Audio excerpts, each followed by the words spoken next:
আজকের এই আলোচনা সভা ও সঙ্গীত অনুষ্ঠানের মাননীয় সভাপতি ঢাকা বিশ্ববিদ্যালয়ের মাননীয় উপাচার্য, উপস্থিত উপাচার্য উপসাহিত্য আমার সহকর্মীবৃন্দ, আমাদের জাতীয় কবি কাজী নজরুল ইসলামের ১২৭তম জন্মবার্ষিকী উপলক্ষে আজকে বাংলাদেশ জাতীয়তাবাদী ছাত্রদলের পক্ষ থেকে আমরা শ্রদ্ধা জানিয়েছি।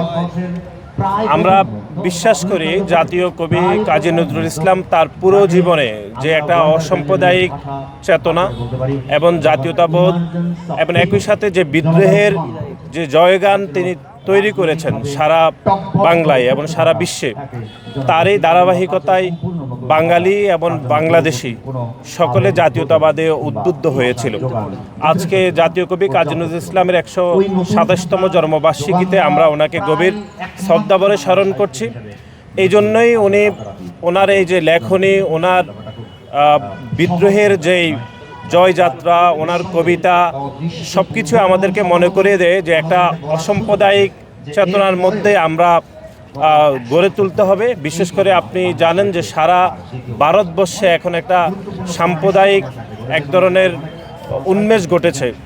তারই ধারাবাহিকতা আমরা পূর্বে দেখেছি যে তিনি অসাম্প্রদায়িক চেতনা গড়ে তুলেছেন। আজকের এই দিনে আমরা কাজী নজরুল ইসলামের যে অসাম্প্রদায়িক চেতনা তিনি তৈরি করেছেন ১২৭ বছর আগেও, তার লেখনীর মাধ্যমে আমরা বিশ্বাস করি এই অসাম্প্রদায়িক চেতনা আমাদেরকে দীর্ঘকাল ধরে অনেক দূর এগিয়ে নিয়ে যেতে হবে।